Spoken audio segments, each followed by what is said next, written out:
Gold, trusted gold buyers. మీరు తాకట్టు పెట్టిన బంగారాన్ని విడిపించి ఈ రోజు ఉన్న మార్కెట్ ధరకు కొనబడను.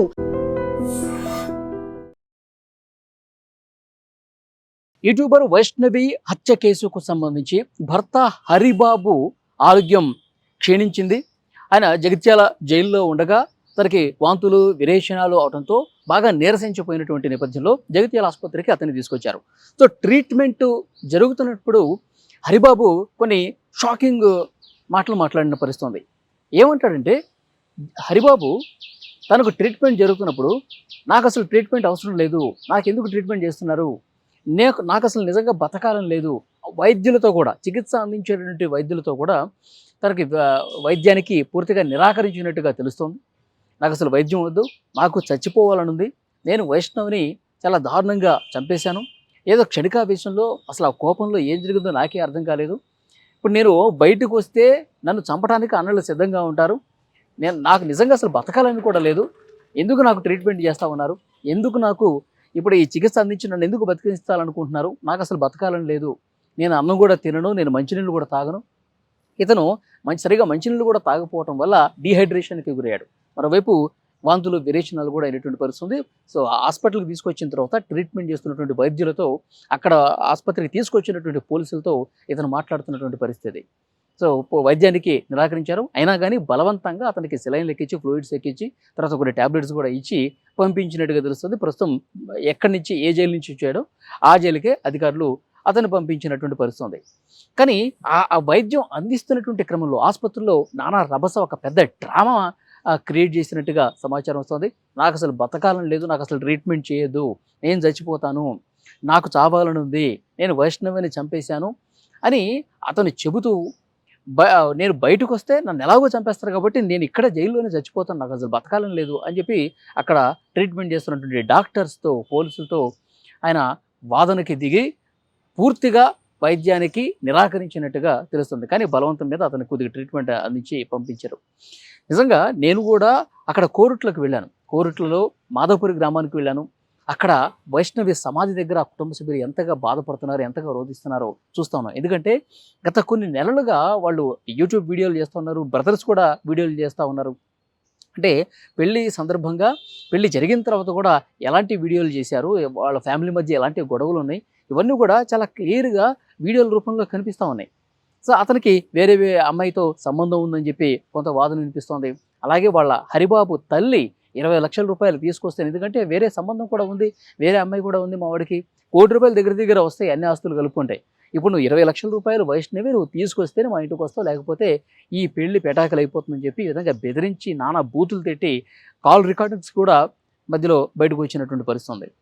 ఇప్పుడు ఈ ఆసుపత్రిలో జరుగుతున్నటువంటి ఈ వ్యవహారం చూసిన తర్వాత అన్నలు దీని మీద కూడా రియాక్ట్ అయ్యారు. వాడి ఆరోగ్యం బాగానే ఉంది, వాడని నాటకాలు ఆడుతూ ఉన్నాడు, శిక్ష నుంచి తప్పించుకునేటువంటి ఒక ప్రయత్నంలో భాగంగా ఈ విధంగా మాట్లాడుతూ ఉన్నాడు, వాడిని అసలు నమ్మటానికి లేదు, వాడు ఎప్పుడైతే బయటకు వస్తాడో వాడి సంగతి చూస్తాం, చట్టం తన పని తాను చేసుకుపోతుంది, వాడికి ఏదో కోర్టు శిక్ష వేస్తుంది, జైల్లోనే ఉంటాడు, మళ్ళీ బెయిల్ వస్తుంది, ఇది మాకు అసలు అవసరం లేదు, వాడు బయటికి తీసుకురండి, మాకు అప్పగించండి, మేమే చంపేస్తామని చెప్పి అన్నలు, కుటుంబ సభ్యులు అందరూ కూడా పెద్ద ఎత్తున ఆందోళన చేస్తూ ఉన్నారు. మొన్న అంబేద్కర్ చౌరస్తా దగ్గర ఉగాది పండుగ రోజు కూడా అక్కడ చౌరస్తా దగ్గర ఆ రోజు నేను అక్కడికి రిపోర్టింగ్కి వెళ్ళినప్పుడు అక్కడ చాలామంది స్థానిక ప్రజలు కూడా ఈ కుటుంబానికి అండగా నిలబడి హరిబాబు లాంటి ఒక రాక్షసుడిని పోలీసులు అరెస్ట్ చేసి జైల్లో పెట్టారు, కానీ వాడికి ఆ శిక్ష కరెక్ట్ కాదు, జైల్లో పెట్టడం కరెక్ట్ కాదని చెప్పి ఆ గ్రామస్తులే కాదు చుట్టుపక్కల ఉన్న చాలామంది కూడా వైష్ణవి కుటుంబానికి అండగా నిలిచారు. కోరుట్ల మెయిన్ సెంటర్ అంబేద్కర్ చౌరస్తా దగ్గర దిగ్బంధనం చేసి వాహనాలను ఎక్కడికక్కడ ఆపేసి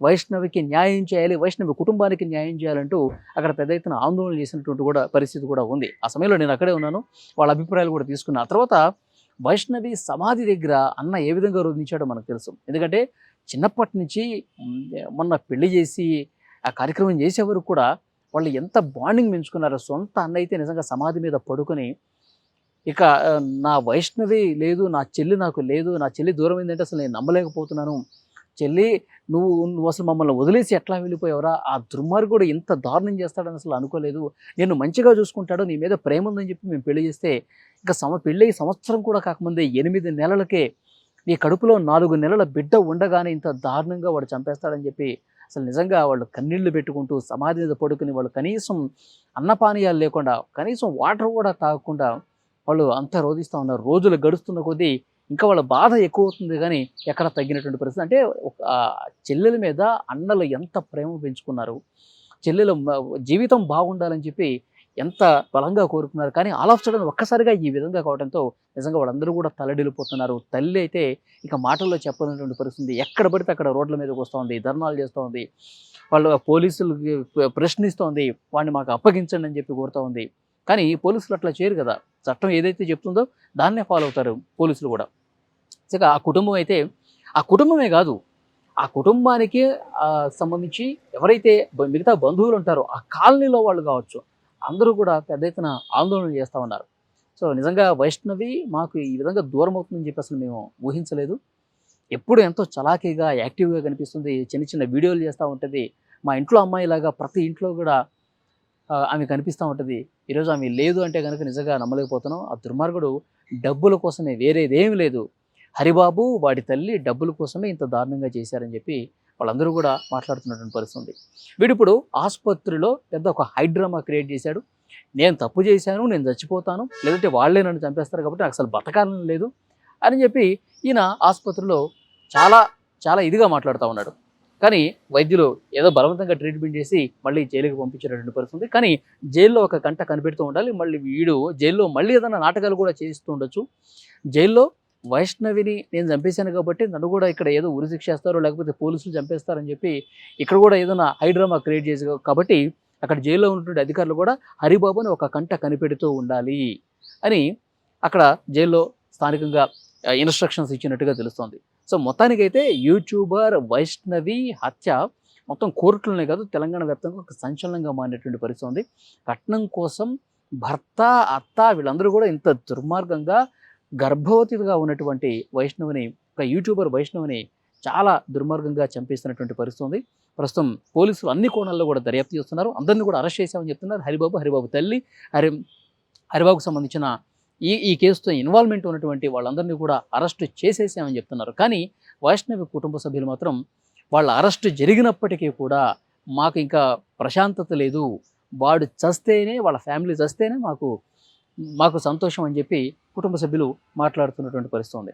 సో డెఫినెట్గా చూడాలి. హరిబాబు ఆరోగ్యం ఇప్పుడిప్పుడే కొంత మెరుగుపడుతుంది. ఆయన ఆసుపత్రి నుంచి కూడా డిశ్చార్జ్ చేసి జైలుకు పంపించారు. సో నెక్స్ట్ ఏం జరగబోతుందో చూడాలి. వీలైనంత త్వరగా ఇతనికి శిక్ష పడాలని చెప్పి చాలామంది మహిళా సంఘాలు, ప్రజా సంఘాలు కూడా డిమాండ్ చేస్తున్నారు.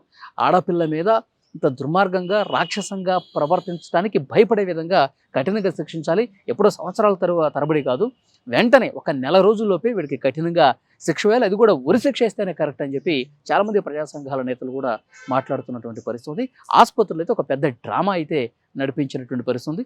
సో చూడాలి ఫర్దర్గా ఇంకా ఎలాంటి విషయాలు ఈ కేసుకు సంబంధించి బయటకు వస్తాయన్నది. ఈ వీడియో మీద తప్పకుండా మీ అభిప్రాయాన్ని కూడా కామెంట్ రూపంలో తెలియజేయండి.